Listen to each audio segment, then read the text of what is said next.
Hi friends, welcome to my YouTube channel Javapath. ఈరోజు మనము ఈ వీడియోలో వేరియబుల్ అంటే ఏమిటి, వేరియబుల్ని ఎలా డిక్లరేషన్ చేస్తారు, వేరియబుల్ని ఎలా ఇనిషియలైజేషన్ చేస్తారు, వేరియబుల్లో డేటాని ఎలా యాక్సెస్ చేయాలి అని డీటెయిల్గా తెలుసుకుందాం. అంతకంటే ముందు ఎవరైనా మన ఛానల్ని కొత్తగా చూస్తూ ఉన్నట్లయితే వెంటనే సబ్స్క్రైబ్ చేసుకొని బెల్ ఐకాన్ని క్లిక్ చేయండి. న్యూ వీడియోస్ చేస్తే అప్డేట్ వస్తాయి. మనము ఒక సాఫ్ట్‌వేర్ లేదా ఒక అప్లికేషన్‌ని ఎందుకు బిల్డ్ చేస్తాము? రియల్ వరల్డ్‌లో ఒక ప్రాబ్లమ్ సాల్వ్ చేయడానికి మనం ఒక అప్లికేషన్ గాని, ఒక సాఫ్ట్‌వేర్ గాని బిల్డ్ చేస్తాము. ఫర్ ఎగ్జాంపుల్, మీరు ఒక ప్రోడక్ట్ మొబైల్ కొనాలి అనుకుంటున్నారు. మీరేం చేస్తారు? జనరల్‌గా మొబైల్ షాప్‌కి వెళ్ళి మీకు కావాల్సిన మొబైల్‌ని అడుగుతారు. ఆ షాప్‌లో లేకపోతే ఇంకొక షాప్‌కి వెళ్తారు. అంటే వెళ్ళే వరకు మీకు ఆ షాప్‌లో మొబైల్ ఉందా? లేదా? అనేది తెలియదు. అదే ఇక్కడ ప్రాబ్లమొచ్చి ఆ షాప్‌లో ఉండొచ్చు, ఉండకపోవచ్చు. మీరు షాప్‌కి వెళ్ళే వరకు ఉందా లేదా అని తెలీదు. ఈ ప్రాబ్లమ్ మనం వర్చువల్ వరల్డ్ అప్లికేషన్ యూజ్ చేసి మనం సాల్వ్ చేయొచ్చు.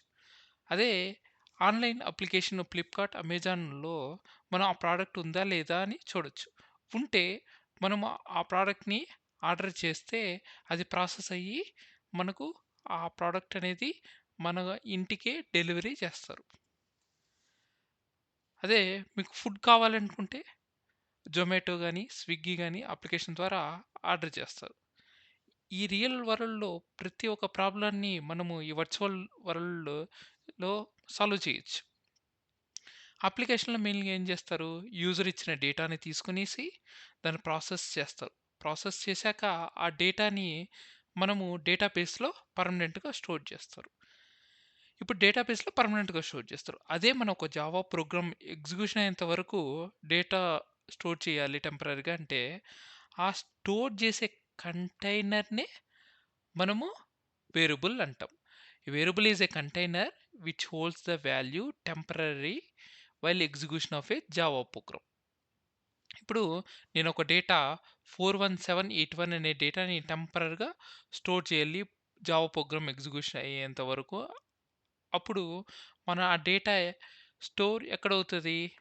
ర్యామ్‌లో అవుతది. ర్యామ్‌లో ఇంటర్నల్‌గా జీవీఎం కూడా ఉంటుంది. Java virtual machine. ఈ 417 అనేది ర్యామ్‌లో స్టోర్ అవుతది. ఈ నంబర్ స్టోర్ అయిన దానికి ఒక లొకేషన్ ఉంటది గదా! ఆ లొకేషన్ వచ్చి ఒక అడ్రెస్ వచ్చి 2100 అనుకుంటే, దాన్ని మన 417 ఏమంటాము? డేటా అంటాం. ఈ డేటా స్టోర్ అయిన లొకేషన్‌ని 2100ని మనము అడ్రెస్ మెమరీ లొకేషన్ అని అంటాము.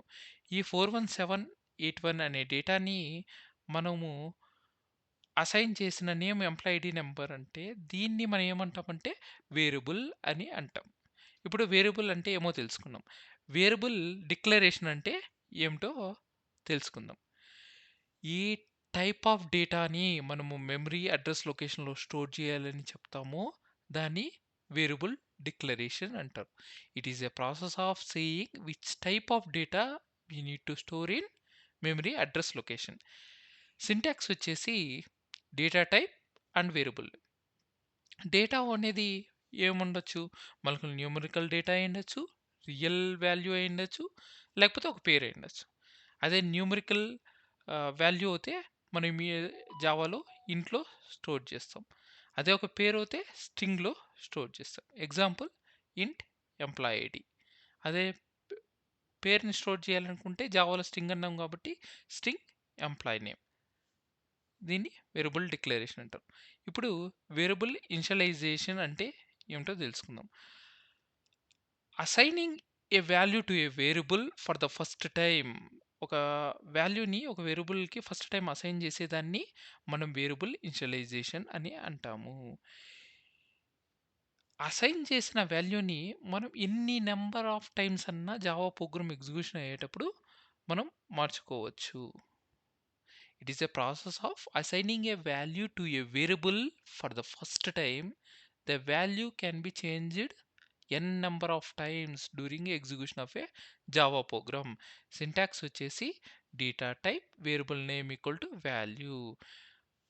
అదే న్యూమరికల్ డేటా స్టోర్ చేయాలంటే ఇంట్ ఎంప్లాయిడ్ ఈక్వల్ టు 41781. అదే నేమ్ని స్టోర్ చేయాలనుకుంటే మన జావాలో స్ట్రింగ్ అంటాం కాబట్టి string employee name equal to James Gosling. ఈ జేమ్స్ గోస్లింగ్ అనే డేటాని మనం జావా ప్రోగ్రామ్ ఎగ్జిక్యూషన్ చేసేటప్పుడు వాడాలనుకుంటే మనం ఈ వాల్యూని ఎలా యాక్సెస్ చేస్తాము అంటే ఈ variable name employee name use చేసి మనం యాక్సెస్ చేస్తాము. ఇప్పుడు మనం థియరిటికల్ చెప్పుకున్న కాన్సెప్ట్‌ని వేరియబుల్ డిక్లరేషన్‌ని, వేరియబుల్ ఇనిషియలైజేషన్ ఎలా ప్రోగ్రామ్‌లో మనము ఎగ్జిక్యూట్ చేసి చూద్దాం.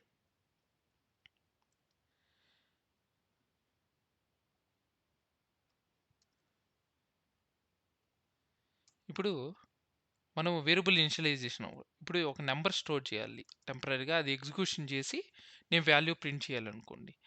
ఏ ఎంప్లాయీ ఐడి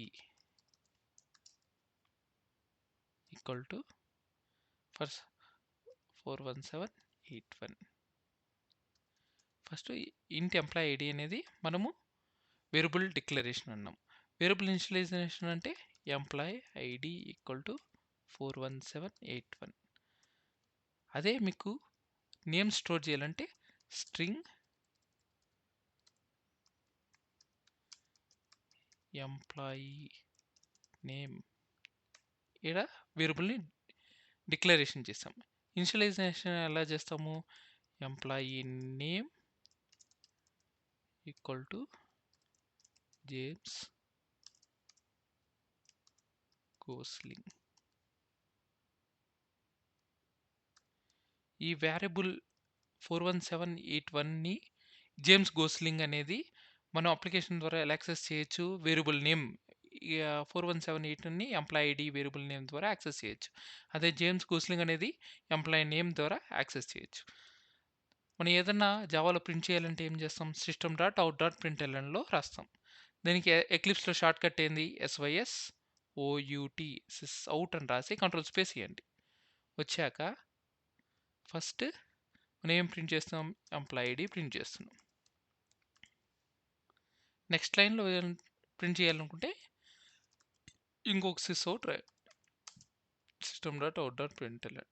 ఇక్కడ ఎంప్లాయీ నేమ్.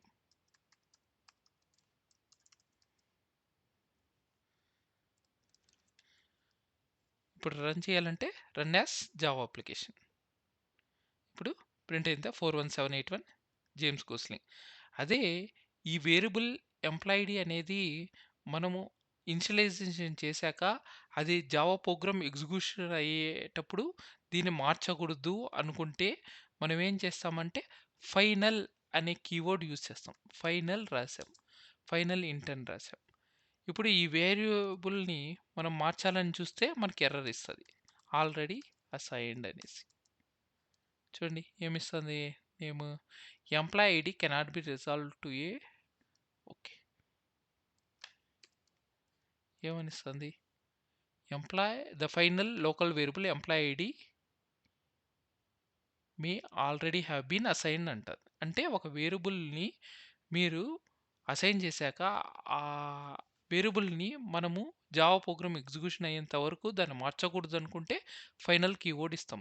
ఇప్పుడు ఈ ఫైనల్ కీవర్డ్ నేను రిమూవ్ చేసేస్తాను. ఇప్పుడు ఏమవుతుంది ఫస్ట్ ఎంప్లాయీ ఐడి అనేది మనం 41781 అనేది అసైన్ చేసాము.